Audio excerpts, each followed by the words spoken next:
আরেকটা অপশন হচ্ছে পুরো বিশ্বে যুদ্ধ বাঁধিয়ে দিয়ে পুরো বিশ্বের আয়তন ছোট করে ফেলা। আর আমি কনফিডেন্ট আমার বক্তব্যে, এটা আমার ধারণা, আমার ইস্তেহাদও বলতে পারেন, যদিও আমি মুস্তাহিদ নই।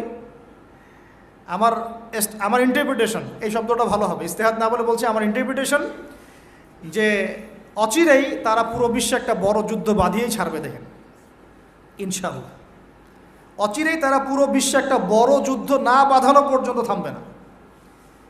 ইরান মাঝখানে চেষ্টা করেছে আমরা সোনা দিয়ে তেল কেনা বেচা করবো, সোনা দিয়ে।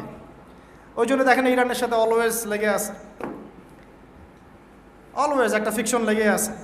আমি অবাক হব না যদি কয়দিন পর ইরানকে হামলা করে, আমি অবাক হব। আসসালামু আলাইকুম রহমতুল্লাহি ওয়া বারাকাতুহু। আলহামদুলিল্লাহ, আপনাদের এলাকার নাম হচ্ছে বদরগঞ্জ।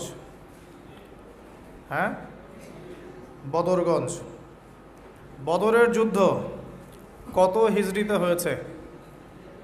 বদরগঞ্জবাসীর এই খবর আছে কিনা, জানা আছে কিনা?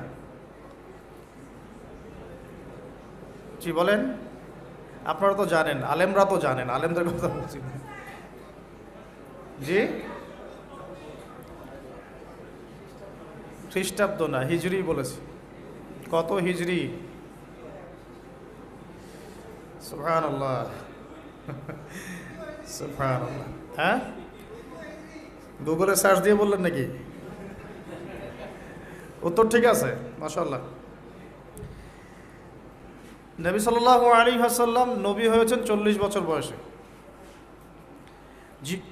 জন্মগ্রহণের আগে বাবাকে হারিয়েছেন, তারপরে 6 বছর বয়সে মাকে হারিয়েছেন।